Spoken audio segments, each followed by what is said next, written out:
Chapter 84, 5th Year, Hurt Feelings. Monday, January 18th, 1976. Remus Lupin had absolutely no interest whatsoever in the Forbidden Forest at any other time of the month. Care of magical creatures had given him a healthy respect for the beasts who lived there, and he was inclined to give them a wide berth. The wolf clearly felt otherwise. James and Sirius, or rather, Prongs and Padfoot as they were now known, had very little trouble leading the werewolf out of the shack and into the green velvet darkness of the woods. Remus's memories of the full moons were much better than they ever had been, but still not quite human, and therefore less complete. He remembered scents, shapes, noises, and even tastes sometimes. We can't stop you chasing rabbits if you want to chase rabbits. James shrugged when Remus woke up that morning distressed by the blood on his tongue. You seemed pretty happy about it at the time.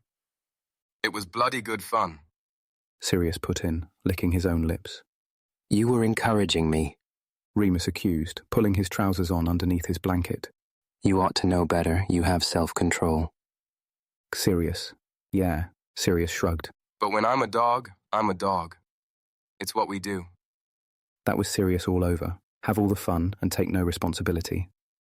Don't worry, Mooney. James yawned. We wouldn't ever let you hurt a person. And you did have fun, I promise. He didn't need James to tell him that. As much as the human Remus preferred to remain aloof and separate himself from those baser instincts the wolf represented, he couldn't wait for the next moon. You'd better be off. He yawned back. See if you can get a bit of kip before breakfast. Yeah, all right. James nodded sleepily. See you, Mooney. Bye, Prongs. Prongs had been a stroke of genius one afternoon when Peter had forgotten the word for antlers. They'd all laughed so hard the name had stuck. Remus wasn't sure where Padfoot had come from, likely a private joke between James and Sirius. Anyway, it made sense, and they had settled into their new names comfortably, sealing them into the Marauders map. Madame Pomfrey gave him the once-over when he arrived, then just sent him on his way. I don't even need the stretcher anymore. She marvelled. And you've got a good colour in your cheeks. Rest this morning, but if you're feeling up to it, you may as well attend your afternoon lessons. He felt terrible for lying to her about the reason for his miraculous recoveries, but it couldn't be helped. Remus managed to sleep through the rest of the morning and awoke a bit too early for lunch. He went down to the common room to sit by an open window and smoke while he went over his history notes for the afternoon. All things considered, he thought to himself, other than the Sirius problem, life was going pretty well. Sirius had bungled an apology about the astronomy tower incident. Remus heavily suspected this was a result of a conference with James. Sorry, Mooney. I should have checked with you. Or used the map or something. I know you hate all that girl stuff, and I know you've done loads to keep us out of trouble this year. Remus had put on a great show of mulling this apology over, then forgiving his friend, because anything else would have been highly suspicious. He was mortified when even Mary came to offer her own apology, and spluttered that he hadn't minded in the least. He liked Mary. He didn't want to feel this way about her. None of it was her fault exactly. And as James so often said, Sirius deserved a bit of fun, considering the year he was having. Hiya, Remus. A small voice interrupted his thoughts. He realised he hadn't so much as glanced at his notes yet, and his cigarette had burnt all the way down, unsmoked. Hi, Christopher. Remus nodded, frowning as he brushed the ash off his sleeve. You okay? Yeah. The younger boy grinned and hopped up to join him on the window seat. He was smaller than Remus, but so was everyone. What are you up to? History, Remus said, through his teeth as he lit another fag. Cool. Christopher grinned. Remus raised an eyebrow, but said nothing. I won't bother you then, Christopher said hopefully. if you're busy. what's up? Remus asked, not wanting to hurt his feelings. There were enough hurt feelings in the world, and he refused to be responsible for anyone's but his own. Well, nothing really. It's a Hogsmeade weekend this weekend. Yeah, I know. Remus shifted uncomfortably in the seat. Surely Christopher wouldn't be so gauche as to ask him out. He had to nip it in the bud at once. I'm going with my mates, you know. Oh, right. James Potter and Sirius Black and that other one. He could tell that Christopher, like most of the younger Gryffindors, teetered between awe and fear where the Marauders were concerned. They were simply so daring and so successful, it was intimidating. Well, I was just thinking, that's all. Christopher cleared his throat. You know how we were talking about that new arithmancy book? I thought we could see if anywhere was stocking it yet. Sorry, Christopher. Remus said as gently as possible. I really am busy. Maybe another time. Okay, yeah, of course. Christopher looked crestfallen. Remus felt bad, but what else could he do? And he really did have plans. Not with the Marauders, actually. He had another phone call planned with Grant. After the incident with Sirius, and Mary Remus had hastily scribbled down a request to speak with Grant and sent it to Matron first thing the next morning. He somewhat regretted to now, having calmed down a fair bit, but was still looking forward to speaking with Grant if he could. Hiya, Mooney! Sirius came bounding across the common room from the portrait hole he'd just entered through. He leaned against the wall beside Remus and Christopher, grinning that serious black grin. Hi, Padfoot. Remus smiled back. He hoped he didn't look at Sirius the way Christopher looked at him. That would be embarrassing. So, settle a bet for me and Prongs. Sirius began, completely ignoring Christopher, who got up and mumbled a goodbye before making a hasty exit. Sirius wasted no time in flinging himself into the empty space on the window seat. How many nifflers would we need to find Rowena Ravenclaw's lost diadem? What the fuck is a diadem? Remus smirked. Like a crown. Sirius snatched Remus's newly lit cigarette and held it to his own lips. Remus had to struggle not to moan at the sight. He simply took out a third cigarette. Why? He said, inhaling deeply. Would you and James want a crown? Dunno. Sirius shrugged. Finding treasure seems like a marauder-type pursuit. Hey, what did that kid want? Christopher. Ah, he in your fan club? Study group. Pfft. What did he want? He was asking me out. Remus replied, dryly, looking out of the window, apparently not dryly enough. When he looked back at Sirius, his mouth was agape. Oh God, Sirius's mouth. Joking, Padfoot.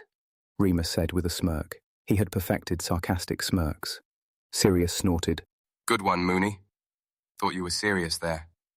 Remus considered saying, no, you're serious, but that joke had been wearing thin since first year and would only earn him a punch in the arm. He settled for a shrug and another pull on his fag. If you did fancy going out with someone, though, Sirius said slyly. Who do you reckon? Lily or Marlene? Shut up. Remus rolled his eyes. You're right. Sirius continued, conversationally. Lily's taken. I mean, she doesn't know she's taken, of course. So Marlene it is. Hogsmeade on Saturday. Are you asking me out on Marlene's behalf? Maybe. No. I can get her to ask you out herself if you want. I just thought you'd say yes to me. I'd say yes to you, Remus thought pathetically. Marlene's not interested in me, he said. This, he had decided, was better than saying, I'm not interested in her, because of course that would only invite the question, why not? Course she is. You're friends, aren't you? Anyway, you have to come. We're doing it to support James. Now James is involved.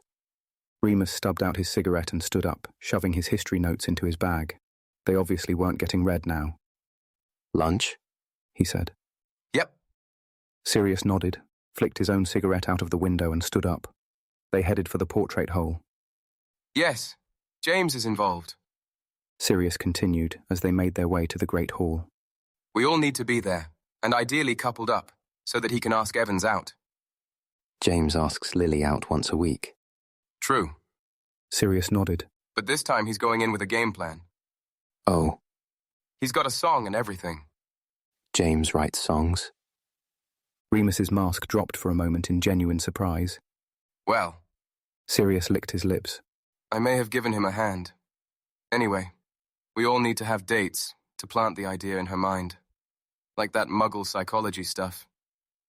As much as I'd love to see James make a prat out of himself in the name of true love.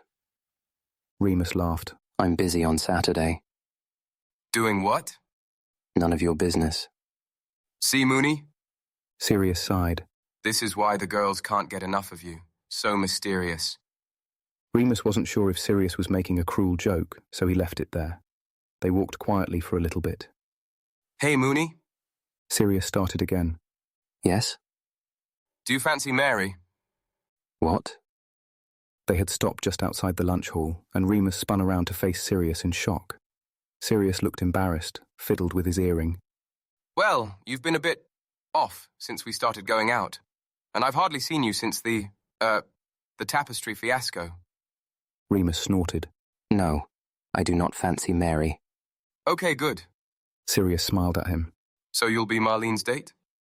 Still busy, sorry. Saturday, January 31st, 1976. Remembering that the last time he had tried to have a private phone call he had been followed, Remus asked to borrow James's cloak for their trip into Hogsmeade. Good old James. You could rely on him not to ask loads of questions, especially when he was distracted by his nerves over asking Lily out. Yeah, course, Mooney, course. He murmured, staring at himself in the mirror. It's under the bed. Hey, would you say my hair needs trimming? Looks a bit untidy. It does look untidy. Remus said from under the bed. But a trim won't help. Don't worry. Girls think it's charming. Yeah? Yeah, you're right. You've asked her out before. Remus said, emerging with the cloak and brushing the dust from his robes. How can you be nervous? Because I'm bloody mad about her. James replied, without missing a beat. You know when you just can't get them out of your mind, and in your head it's great, and everything's going the way you want, but then they're there, in front of you, and, well, it all goes to shit because she's just so much more spectacular in real life, you know? Yeah. Remus murmured, thumbing the fabric of the invisibility cloak as Sirius exited the bathroom. Down in the village, Remus wished James good luck before disappearing into the gents at the Three Broomsticks, throwing on the cloak and then walking straight out again. This time, he was able to arrive at the old Muggle phone box at exactly the right time and excitedly keyed in the number. Oi, oi, Happy New Year and all that. Grant's voice rattled up the wire. Remus beamed. Happy New Year. I had a card for you, but I never sent it. Sorry. As long as you remember my birthday. Oh. Okay. When is it? Grant barked with laughter. I'm joking, you silly sod. I never sent you no card either. Oh. Still taking yourself too seriously then. Yeah. Remus chuckled. I suppose. How are you? Shit. Grant replied, his voice going slightly high as he inhaled. Remus guessed he was smoking. Bloody terrible, actually. But don't you worry. My problem. No, tell me, go on. I might be able to help. Just matron. Don't worry. Hey, how are things with your posho lover boy? Over it yet? No. Remus sighed. Worse, if anything. Yeah, thought as much. You said it wouldn't last. Lied to make you feel better. Remus couldn't help but laugh. Thank God for Grant. I feel like I'm going mad. He said, whispering into the phone the secrets he hadn't been able to say out loud. I feel like I'm just going to do something crazy. He's so... Be careful. Grant warned. Remember what I said. Yeah. Remus sighed again. So, how was your Christmas? Crap. I was supposed to go to me Gran's, but Grandad cancelled it at the last minute. Didn't want his Nancy boy grandson showing him up in front of the neighbours. Next time I see him, I'll wear a dress. Sorry, Grant. Remus said quietly, feeling even worse about not having sent the card. Oh, shut up. Grant replied, and Remus could tell he was smiling. Like I said, not your problem. Oi, I might not be here much longer though. I'm, probably going to be moved on. Haven't exactly been going to school. Where will you go? Dunno, think I'm done with Ohms. Might go up London, got some mates there. How will I find you? Bless you. Grant said. Forgot how sweet you was. You could give me your address and I'll do my best to write. I can't. Remus felt a horrible tearing on the inside. I'm really sorry. I wish I could. I really do. My school isn't really a normal sort of school and, well, it's not really possible. Well, that's that then, Grant replied. Remus trudged back to the village with a heavy heart. All that obsessing over Sirius had come to nothing, and now he was at risk of losing someone just as important, someone who actually fancied him back too. Apparently Remus was only interested in people he couldn't have.